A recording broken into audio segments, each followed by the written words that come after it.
건강검진으로 찾아내기 전엔 아무 증상도 없이 꼭꼭 숨어있는 질병. 그러다 어느 날 덜컥 당뇨기가 있습니다 하는 말을 듣는데요. 이때 여러분은 어떻게 하십니까?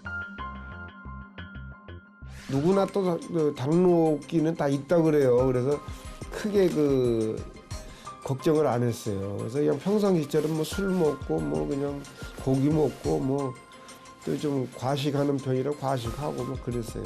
종합검진 받을 때도 당뇨로 의심이라고 나오는데 그냥 방치하고 그냥 넘어간 거예요. 괜찮겠지 하고 넘어가면 당뇨기는 진짜 당뇨병이 되기 쉽습니다. 혈액 속 포도당이 넘치는 고혈당은 뇌와 심장의 미세 혈관들을 망가뜨리고 신장 기능을 떨어뜨려 투석이 필요할 수도 있고 실명을 불러오기도 합니다. 또한 발을 절단해야 하는 당뇨발 등 여러 합병증을 일으킵니다. 당뇨기가 있다고 들으셨을 때는 사람에 따라서 당뇨병 전 단계부터 당뇨병 합병증이 진행할 수가 있고요. 당뇨병으로 넘어가느냐 마느냐 그 기로에 서 있는 아주 중요한 순간. 전당뇨, 과연 안심해도 될까요? 어떻게 맛있는 음식을 거부할 수 있을까요? 일 때문에 늦은 점심을 먹는 이경미 씨. 요즘 식사량을 줄이기 위해 노력하고 있지만 마음처럼 쉽지가 않습니다.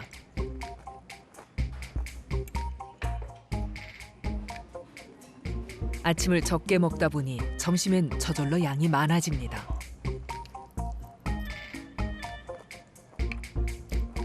밥 한 공기 먹을 걸 반 공기를 먹는다던가, 야채를 주로 좀 해서 먹는다던가, 그렇게. 그럼 오늘 며칠 만에 돈가스를 드시는 거예요? 며칠만은 아니고요. 돈가스를 먹었어요. 그저께 저녁에 먹었는데 반 개만. 그리고 남은 거지는 딸내미 주고. 그저께 먹은 바로 그 돈가스입니다. 이렇게 증거 사진을 남기며 열량에 신경 쓰고 있는데요. 이경미 씨는 지금 혈당 관리 중입니다. 하지만 종종 칼로리 폭탄 앞에서 사정없이 무너지게 됩니다. 너무 맛있으니까요.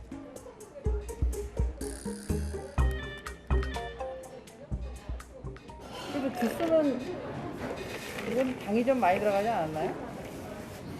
이건 생과를 만들었기 때문에 예, 당이 많이 들어가지도 않은 것 같아요.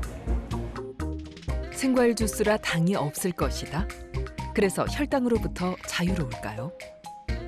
그러면 이렇게 먹으면 이따가 혈당이 어떻게 될까요? 올라가지 않을까요? 많이. 혈당 수치는 과연 어떻게 될까요? 혈당기 센서에 스마트폰을 대고 혈당을 쟀더니 식사 전과 비교해 무려 30 정도가 상승했습니다. 이 수치들이 말해주는 혈당이란 무엇일까요?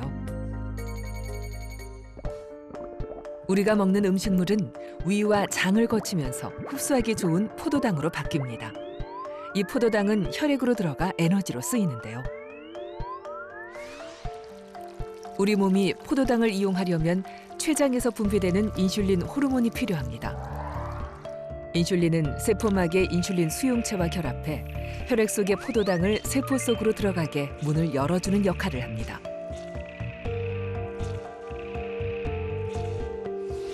그러면 혈액 속의 포도당, 즉 혈당이 정상적으로 잘 유지됩니다.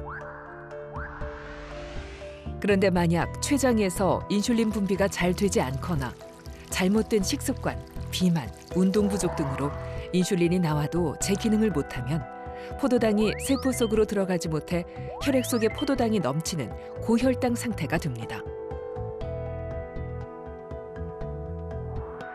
고혈당 상태의 혈액은 온몸을 돌다가 결국 소변으로 배출되는데 이것이 바로 당뇨입니다.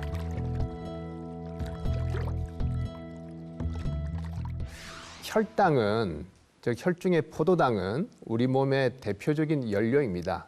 자동차로 치면 휘발유라고 볼 수가 있죠. 이 연료가 없으면 자동차가 가지를 못하듯이 포도당이 없으면 우리 몸의 기능은 정지를 하게 됩니다. 혈당은 우리 몸에서 연료에 해당되기 때문에 일정한 수준으로 쭉 유지하는 것이 제일 중요한데 이 인슐린이라고 하는 호르몬이 없게 되면은 혈당이 계속해서 올라갈 수밖에 없게 되기 때문에 심각한 상태까지 갈 수가 있습니다.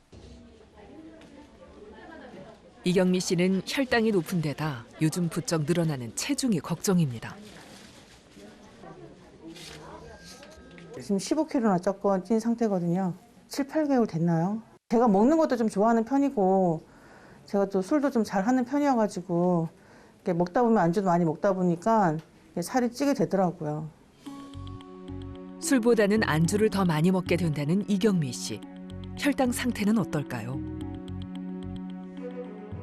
2019년도 데이터 보니까 공복 혈당이 116.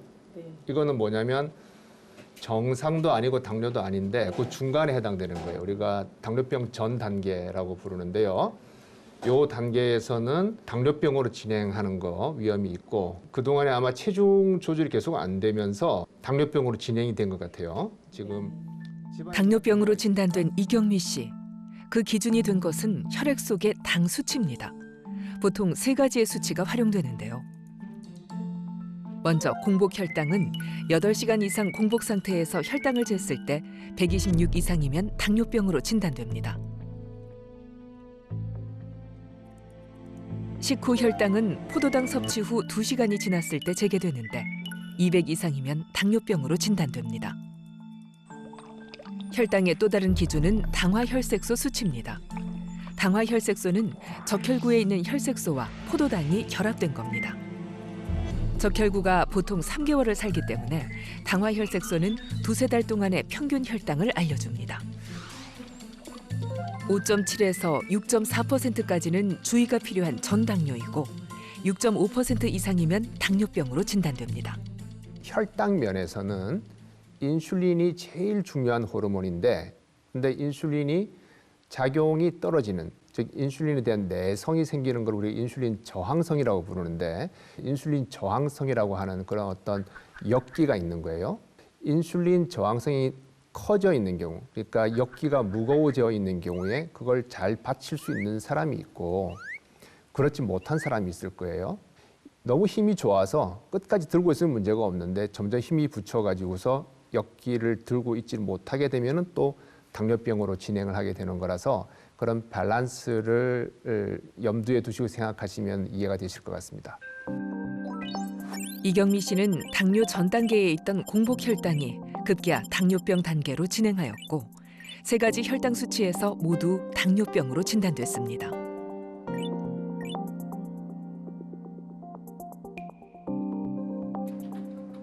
조영민 교수는 제안을 하나 하는데요. 이런 경우에 체중을 빼시면 다시 원래대로 돌아갈 수 있습니다. 그러니까 정상으로 돌아갈 수가 있어요. 네. 예? 얼마나 살을 빼야 되느냐? 한 5kg만 빼면은 상당히 호전이 되고요. 네. 10에서 한 15kg 정도를 빼주게 되면 거의 정상이 될 거예요. 네. 예? 지금 당뇨병 초기이기 때문에. 체중을 줄이는 것만으로도 혈당을 낮출 수 있다고 하는데요. 당뇨병 치료약 대신 체중 감량을 처방받은 이경미 씨.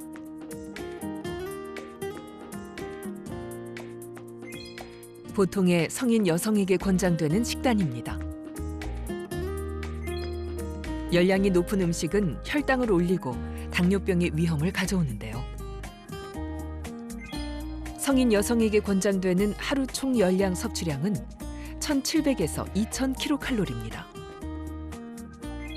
그 열량에 맞게 영양소를 고루 섞어 준비한 하루 3끼의 식단과 오전, 오후 2번의 간식입니다.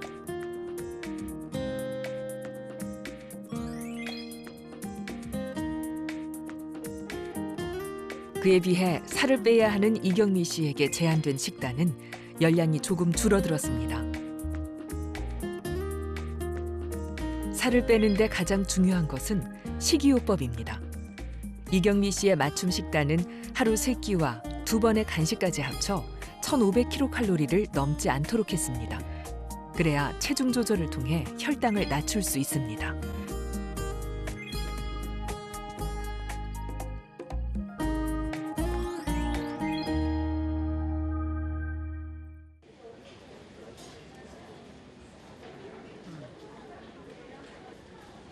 40대 김우진 씨. 늘 혈당 수치에 신경 쓰며 기준치를 넘지 않도록 노력했지만 결국 그 불안한 선을 넘기고 말았습니다.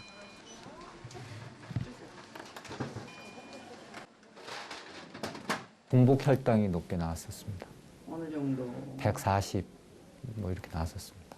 아, 나도 이거 언젠가 나도 당이 오는 거 아닌가 해서 저도 좀 관리를 해야 되겠다는 그거를 이제 40대 중반부터 제가 본격적으로 느꼈는데요. 느껴가지고 했는데 어느 순간 보니까 이렇게 수치가 이제 자연스럽게 올라가더라고요. 김우진 씨는 검사 결과 공복 혈당 수치는 당뇨병에 해당하지만 당화 혈색소 수치는 당뇨병 전 단계 안에 있습니다. 당뇨병과 당뇨병 전 단계 그 사이에서 이렇게 조금 넘나들고 계신 것 같아요. 수치가 하나는 당뇨병에 해당되고 하나는 해당되지 않는 경우가 있고 같은 수치도 이제 이쪽 저쪽 왔다 갔다 하는데 우리가 당뇨병이라고 하는 거가 그 어떤 수치를 넘을 때부터 당뇨병이라고 기준을 잡고 있기 때문에 즉 어떤 뭐 종양처럼 있다 없다가 아니에요. 어떤 연속적인 수치로 판단하기 때문에 이와 같이 나타나는 경우들이 많이 있습니다. 그래서 환자분들도 굉장히 좀 헷갈려하시는 부분이 있고요. 당뇨병인지 아닌지 애매한 지점. 전당뇨란 어떤 상태일까요? 우리가 먹은 음식은 소화 과정을 거치면서 포도당으로 분해되어 혈액을 통해 온몸으로 이동합니다. 이때 혈액 속에 포도당이 증가하면 췌장에서는 인슐린 호르몬이 분비되는데 인슐린은 포도당을 근육세포 속으로 밀어넣어 에너지원으로 쓸 수 있도록 돕습니다. 하지만 인슐린이 제 기능을 하지 못해 포도당이 세포 속으로 들어가지 못하면 혈액 속에 포도당이 넘치는 고혈당 상태가 됩니다. 공복혈당, 식후혈당, 당화혈색소 등 당뇨병을 진단하는 기준치가 있는데 이에는 해당하지 않지만 자칫 당뇨병으로 진행될 수 있는 단계를 당뇨병 전 단계, 즉 전당뇨라고 합니다.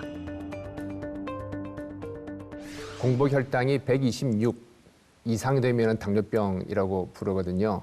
그러면 그 아래에는 정상인가? 거의 정상이 아니라 일정 부분에 뭐랄까요, 안전지대 혹은 회색지대를 두었다라고 보시면 되는데 당뇨기가 있다라고 하는 것이 저는 두 가지 정도 의미가 있다고 보는데요. 그런 당뇨병 전 단계에 있는 분들한테 당뇨기가 있다고 하기도 하고 당뇨병 진단 기준을 살짝 넘어서 있는 단계, 예를 들어서 공복혈당이 128 정도 나왔다. 이런 상태를 또 당뇨기가 있다라고 부르는 것 같습니다. 자칫 소홀한 틈에 당뇨병으로 넘어갈 수 있는 시기. 전당뇨에는 어떤 증상들이 나타날까요? 증상 없어요. 목이 마른다거나 뭐 당뇨 증상이 뭐 그렇잖아요. 뭐 소갈병이라는 둥 그러잖아요. 근데 그런 걸 난 못 느끼더라고요. 맞습니다. 큰 증상이 없기 때문에 관리에 소홀해지기 쉬운데요. 증상이 나타났다는 것은 이미 당뇨병이 시작됐다는 신호입니다.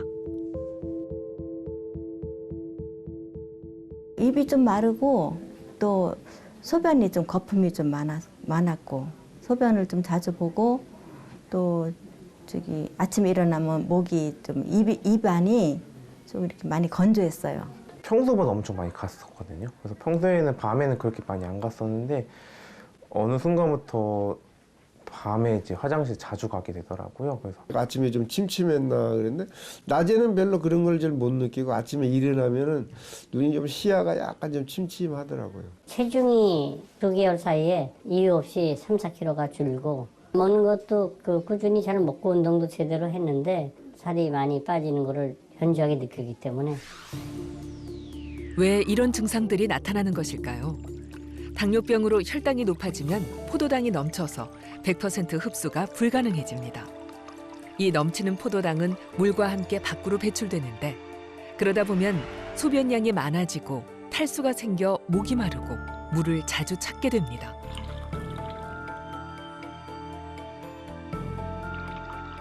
또한 포도당과 물이 함께 빠져나가면서 기운이 없고 허기져서 음식을 자주 찾게 됩니다. 잘 먹는데도 체중 감소가 옵니다. 한편 고혈당 상태가 지속되면 면역 기능이 떨어져 염증이나 감염이 잘 생기고 상처가 잘 낫지 않습니다. 시력이 떨어지고 소변에 거품이 많아지기도 합니다. 또 발의 감각을 잘 느끼지 못하는 증상이 생길 수 있는데 증상이 없을 수도 있습니다.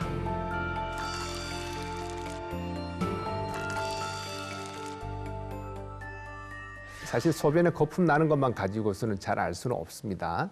소변에 단백질이 빠져나오는 검사를 해서 단백뇨, 정확히는 이제 알부민뇨 이런 걸 검사를 해가지고서 판단을 하는데요.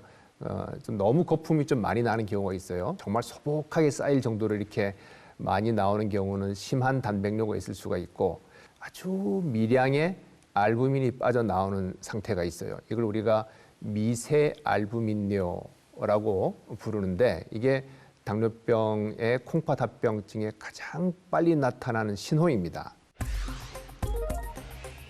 당뇨병으로 진단돼 진료를 받는 사람은 매년 증가하고 있습니다. 지난 5년간 32%나 늘었습니다. 30세 이상 성인 7명 중 1명이 당뇨병을 가지고 있는 셈인데요. 게다가 성인 4명 중 1명은 전당뇨인 상황입니다. 전당뇨까지 포함하면 무려 1,000만 명 이상이 당뇨로 고생하고 있습니다. 우리 몸의 혈당이 높아지면 췌장의 인슐린 분비 기능이 떨어져 인슐린 생성이 줄어듭니다. 때문에 혈액 속에 포도당이 남아돌아 혈당이 치솟습니다. 이렇게 고혈당 상태가 지속되면 혈관 내피세포를 손상시켜 결국 심장과 뇌혈관에 합병증을 만듭니다. 또한 눈의 망막 같은 미세혈관을 손상시켜 시력 상실을 가져오기도 합니다. 작은 혈관 덩어리로 이루어져 혈액을 걸러내는 콩팥 기능도 망가집니다. 한편 신경으로 가는 작은 혈관이 막히거나 신경세포 자체의 손상으로 인해 감각이 둔해지고 저리고 아픈 증상이 생기기도 하는데 피부와 뼈가 괴사되는 당뇨발이 되기도 합니다.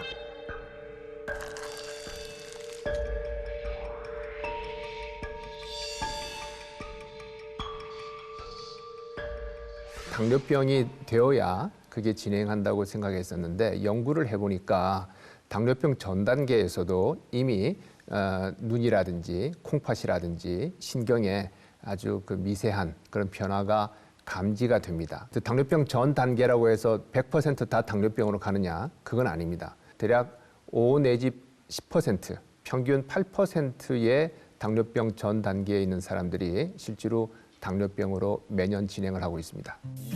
소고기보다 이게 더 맛있더라고요. 직장인이라면 피할 수 없는 회식 자리. 홍석표 씨는 4년 전 당뇨 진단을 받았습니다. 혈당 수치가 늘 걱정이 되면서도 술과 고기를 멀리하는 게 어렵습니다.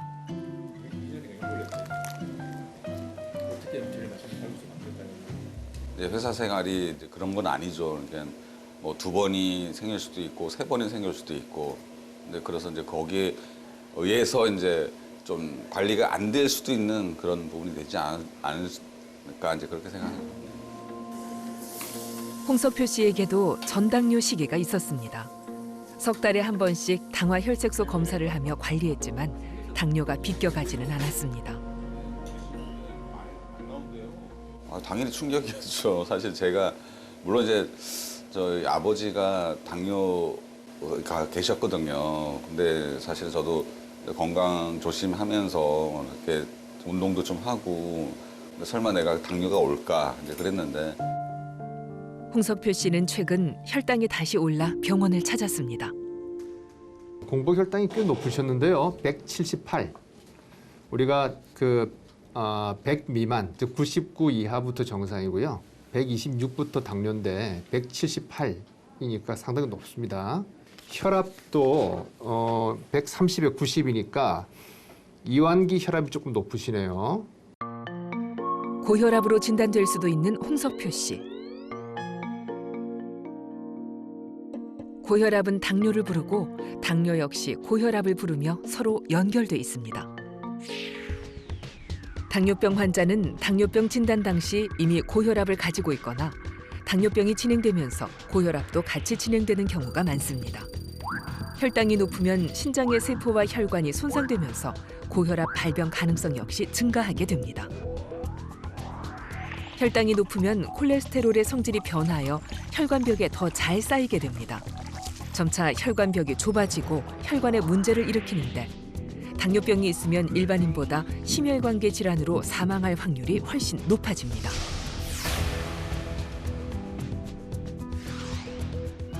과체중에 나쁜 LDL 콜레스테롤 수치가 높아 비만 관리가 필요한 풍석표 씨.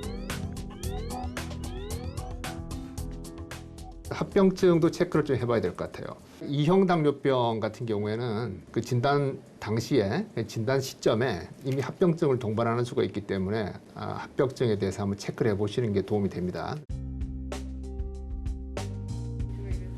홍석표 씨는 합병증 검사로 우선 감각 신경 검사를 받습니다. 뜨겁고 차가운 감각을 잘 느끼는지 확인하는데요. 신경 느낌이 다 있어요. 따뜻해지면 말씀해 주세요. 네. 뜨거운 거는 따뜻한 감각이 조금 떨어지시는 거고 정상 범위 안에는 있지만 손보다 발의 감각이 좀 떨어지기 때문에 더 나빠지지 않게 하기 위해서는 혈당 조절을 잘 하셔야 돼요. 혈관이 지나는 곳마다 문제를 일으키는 고혈당. 미세혈관이 많은 눈 검사도 빼놓을 수 없는데요. 꼼꼼히 검사하는 것은 대사증후군의 우려 때문입니다. 크게 뜨고 계세요. 나이 들어서 운동 안 하고 배 나오고 하면은 혈압, 혈당, 그리고 콜레스테롤 문제가 생기고 나중에 심장이나 머리, 중풍 같은 게 오더라라고 옛날부터 알고 있는 내용인데 그거를 이제 그 질병명으로 만들어 놓은 게 대사증후군이죠. 두 가지 의미가 있다고 보시면 됩니다. 하나는 당뇨병의 고위험군이다. 그러니까 내당능 장애 혹은 공복혈당 장애부터 포함되기 때문에요. 둘째는 심혈관 질환의 고위험군이다. 그렇기 때문에 대사증후군이 있으면 심혈관 질환 위험이 높다라고 보시면 되겠습니다. 그렇다면 혈당을 관리하는 인슐린 호르몬은 대사증후군과 어떤 관계일까요? 췌장에서 인슐린 호르몬이 분비되면 근육과 지방세포가 포도당을 에너지원으로 쓸 수 있도록 세포의 문을 열어줍니다.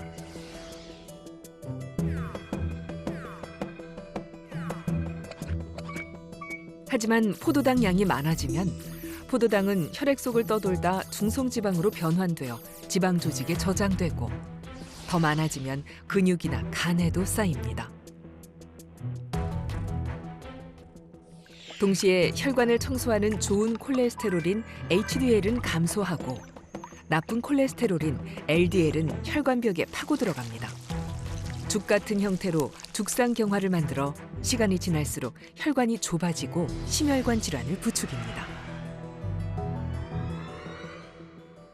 혈당이 높다라는 말은 피 속의 포도당 농도가 높은 거지요. 그러면 1차적으로 손상을 받는 세포는 혈관 세포인데요. 혈관이 망가지게 되는데 그래서 아주 작고 약한 혈관들이 문제가 되는 부분이 망막, 콩팥, 신경 이쪽이고요. 그리고 좀 큰 혈관들은 좀 다른 문제인데요. 고혈압도 있고 고지혈증도 있고 이런 부분들이 합해져서 동맥경화입니다. 정확히 말씀드리면 죽상경화라 그래서 콜레스테롤이 죽 모양으로 해서 혈관 밑에 쌓이게 되는데 그러면 혈관이 좁아지겠죠. 그러다가 그게 터지는 수가 있어요. 그렇게 되면은 갑자기 피떡이 만들어지면서 혈관을 막아버리게 되는데 굉장히 위험한 상황이 됩니다. 그런 상황이 심근경색 혹은 뇌경색이 되겠습니다.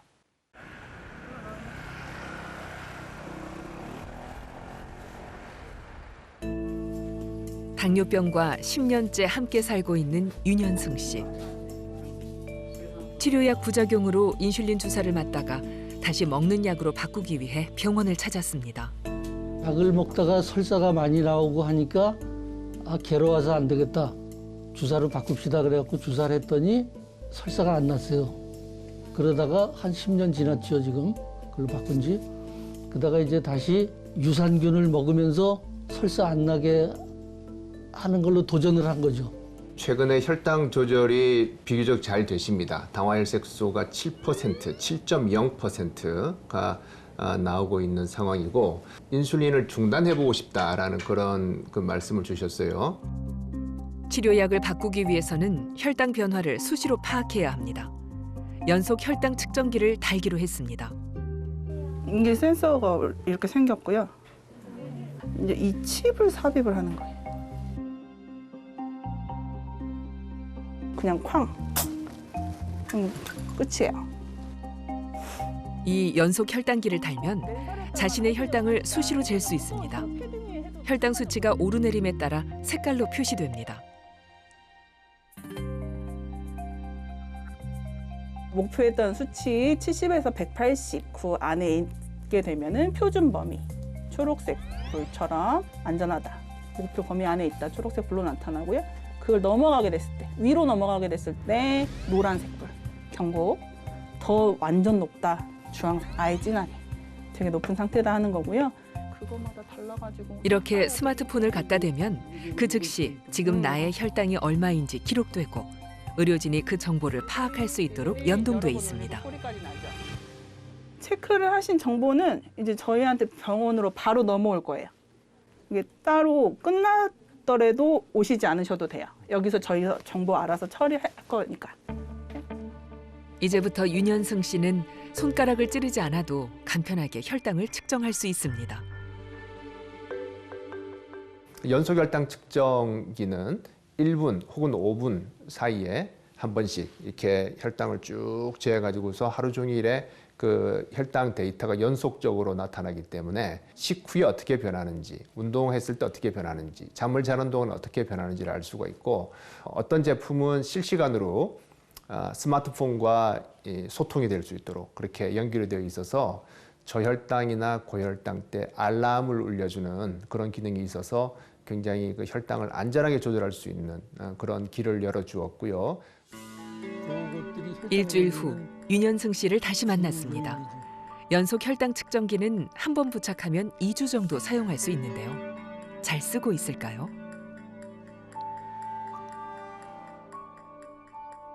뭘 먹었을 때 혈당이 오르고 올랐을 때 어느 정도 운동을 해야지 떨어지고 하는 걸 이걸로 알 수 있으니까 그게 무지하게 좋죠.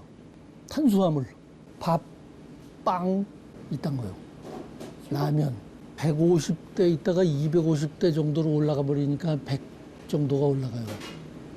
아침 먹기 전에는 134 뭐 이랬는데 황색이죠, 요때는. 요때 이제 아침밥 먹고 나니까는 왕창 오른 거예요. 요때 뭐 먹었냐면은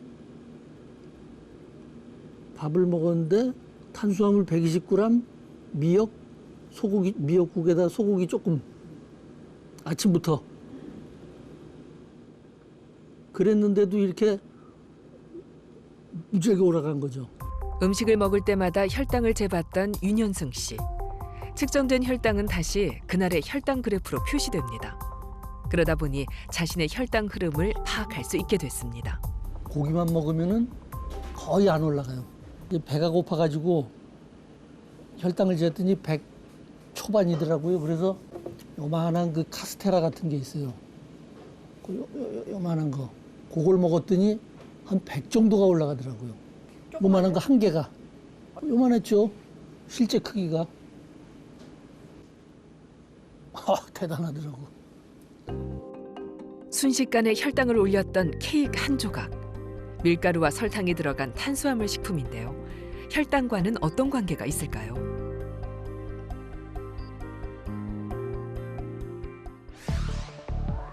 우리가 먹는 탄수화물은 당 분자의 결합 형태에 따라 혈당 상승의 차이를 보입니다.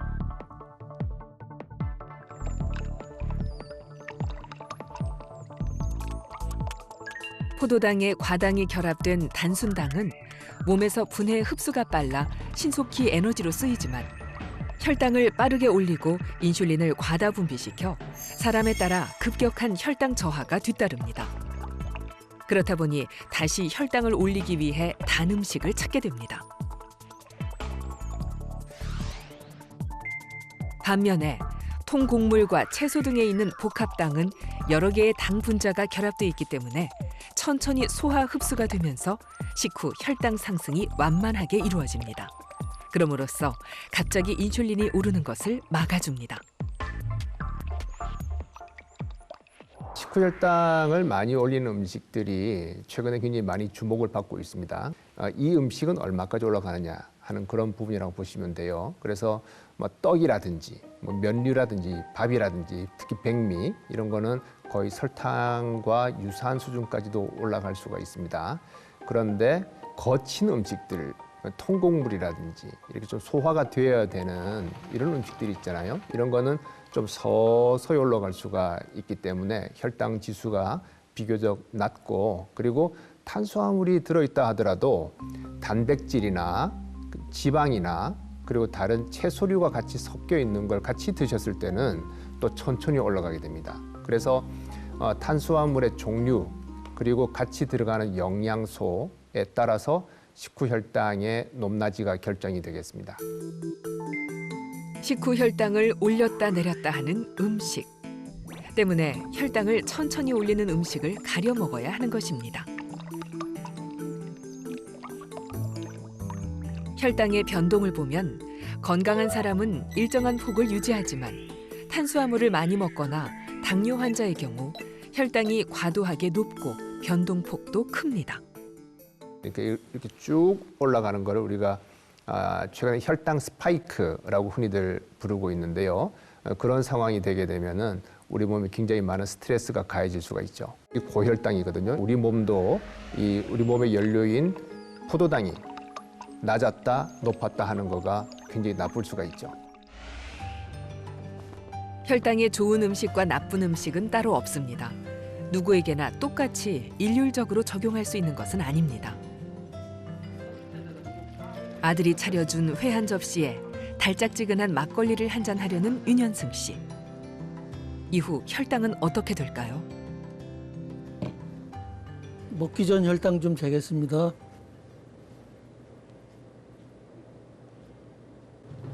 219입니다. 꽤 높은 혈당 수치인데요. 단백질 식품인 회와 알코올이 들어간 막걸리. 여기다 저녁 식사까지 하면 혈당이 더 올라갈 테고 오늘 윤현승 씨는 이것으로 저녁을 대신할 계획입니다. 밥이나 라면이나 이런 걸 먹으면 혈당이 쭉 올라가기 때문에 겁나서 못 먹어요. 혈당이 왕창 올라가 있으면 이제 혈당 빼자 그러고 이제 운동을 해야죠.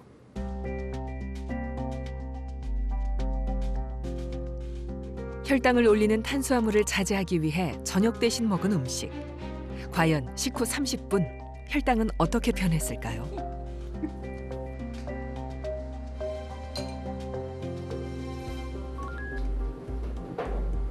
(183)